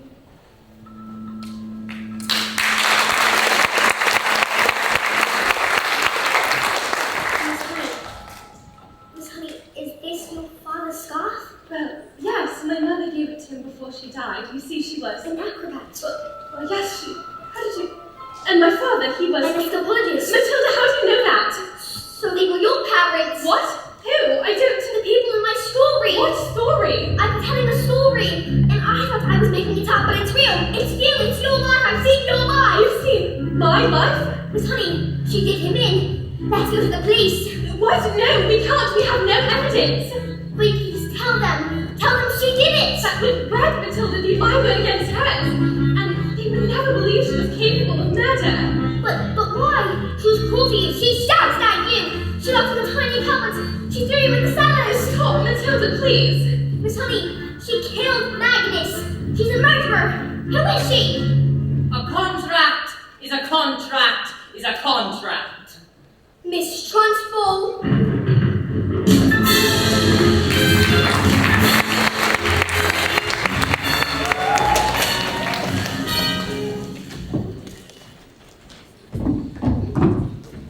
In this world, children, there are two types of human beings, the winners and the losers. I am a winner. I play by the rules and I win. But if I play by the rules and I do not win, then something is wrong. Something is not working. And when something is wrong, you have to put it right. Even if it screams. What are you looking at? You. This class is going to have a very special spelling test. If even one of you should get even a single answer wrong, you're going to choke it. You, spell, oh no, let me see, spell newt. Newt. N-E-W-T. Newt. What? Miss Honey's taught her she's very good at teaching. Nonsense! Miss Honey is too soft and peachy to be good at anything. Any moron can see that. You, stand up, turn around, and spell exactly what you all are. Revolting. R-E-V-O-L-T-I-N-G. Revolting. You're cheating. Of course she's not cheating. She's simply spelling the word. These little specks of dust can't be this clever. They are worms. I taught them, that's all. With kindness and patience and respect.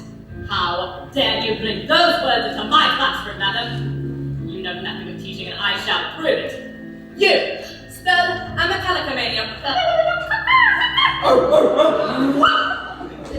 What? That's not a word. You just made it up. Spell or go to choking. And I should warn you, it has silent letters. A-M-C-H-E-L-L-A. Oh dear. Oh dear, dear, dear. K? I'm so sorry. It was a silent Z. You're going to choking. What? No! Can I try again?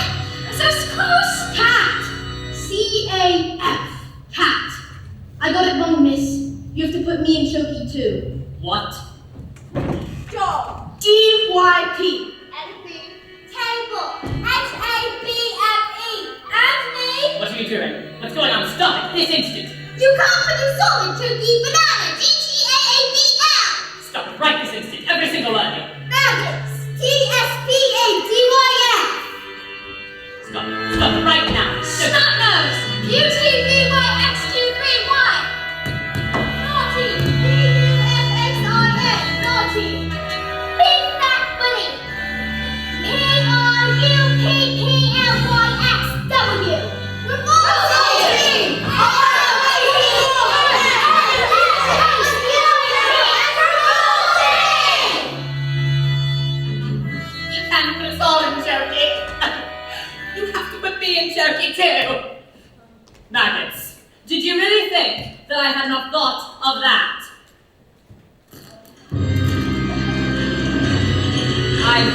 eating a whole array of turkeys.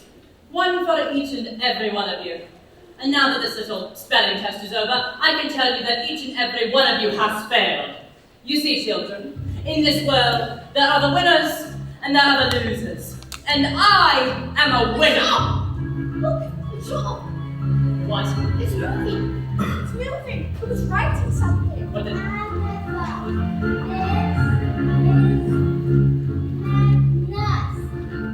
What the devil's going on here? Which one of you is doing this?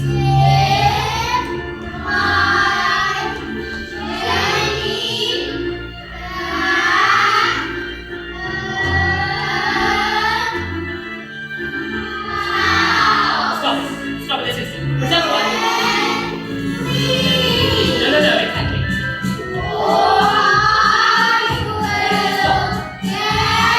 Stop. Yes, you.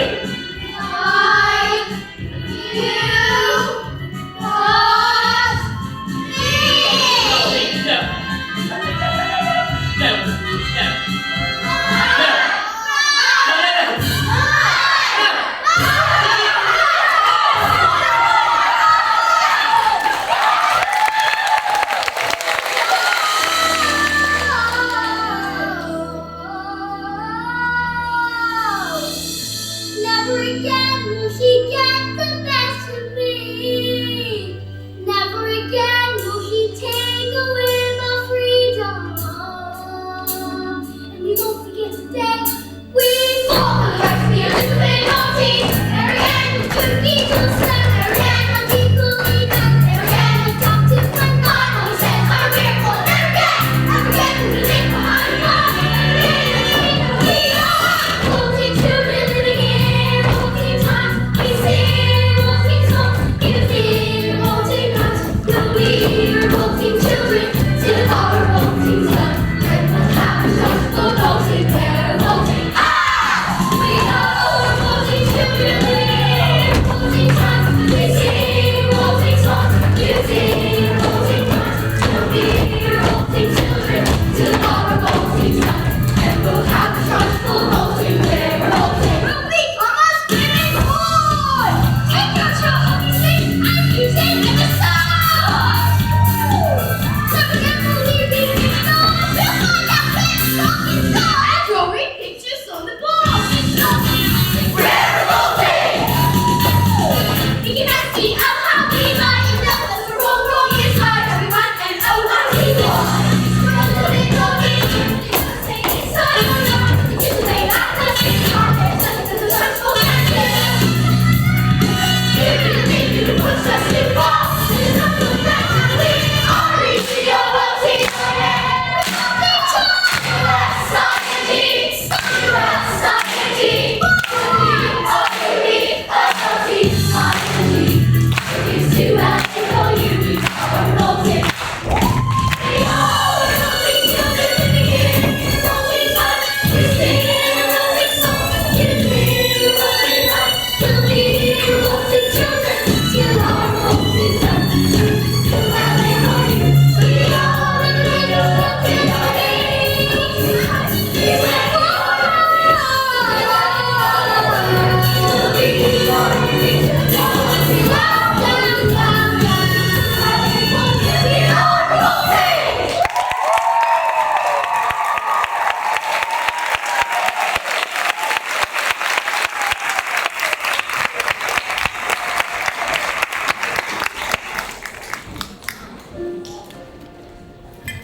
A few days after, the escapologist and the acrobat's daughter received a letter from the solicitor.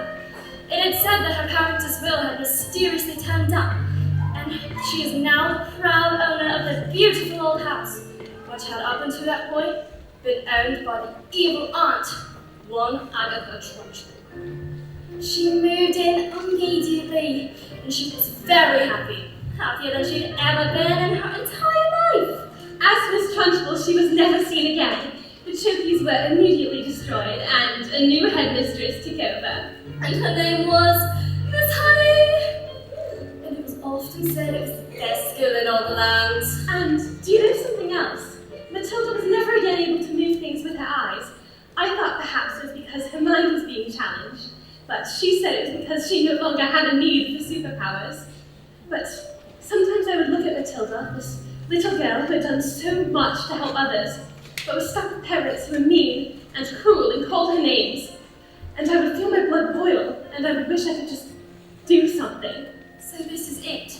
And I wish so much that I could tell you that this story has a happy ending. I wish so much that I could tell you that Matilda got the love she deserves. But perhaps not all stories have happy endings.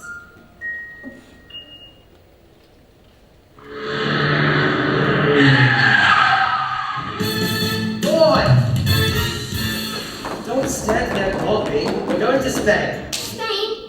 But why? Because this idiot, this twin brain seemed to think it was a good idea to sell 150 Albanians to the Bulgarian Mafia. I didn't know it was the flaming Bulgarian Mafia, did I? Come on, we're leaving and never coming back. Let Matilda stay here with me. I beg your pardon?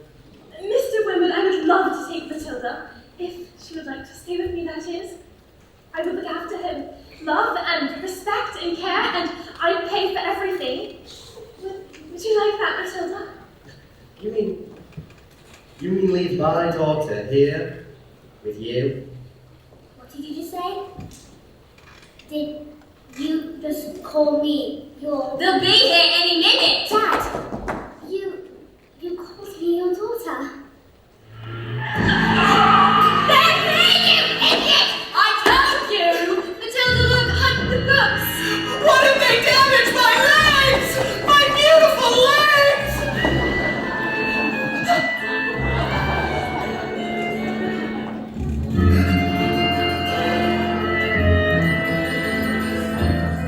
You are the Wormwood's daughter?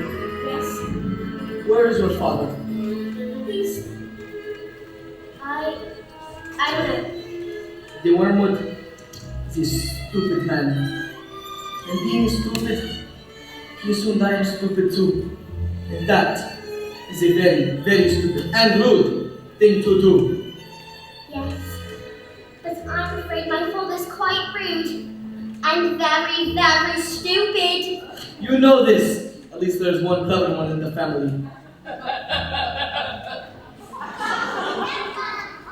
What is your name, little girl? Matilda Wemwood. I like you, Matilda. You seem smart. Sadly, in my line of work, I do not often get to meet smart people like you. The people I deal with, their thinking is all backwards. Backwards!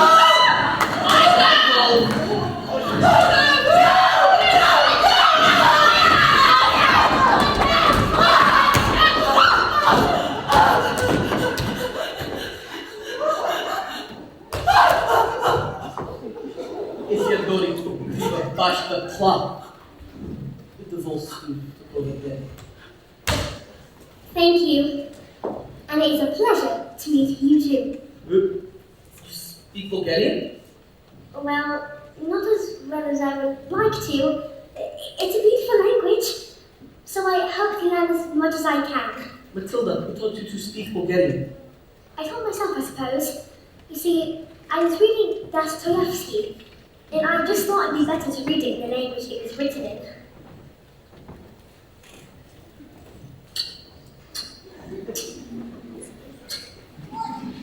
Hi, I'm Sergey. It's truly an honor to meet you, Matilda Wormwood.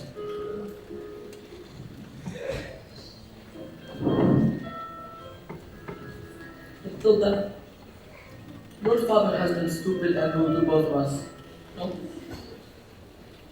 I can very easily have one of my friends teach him manners. And one day, when he leaves hospital, he will still be stupid. But not so rude, I think. I give this as a gift to you. What do you say? Mr. Sergey, this is a very tempting offer. But he's my father, and I king's daughter. I think I had enough revenge.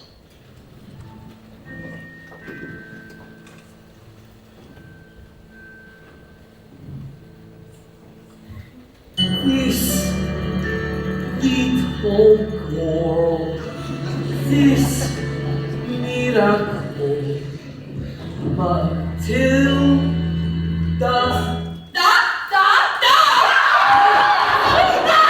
What are you doing?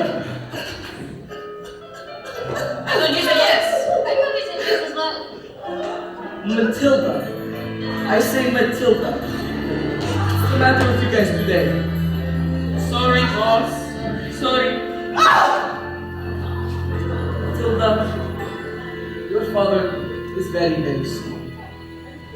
But he is also very, very, very, very lucky to have you as daughter. Although one day, if I happen to be doing business here again, he will not be so lucky.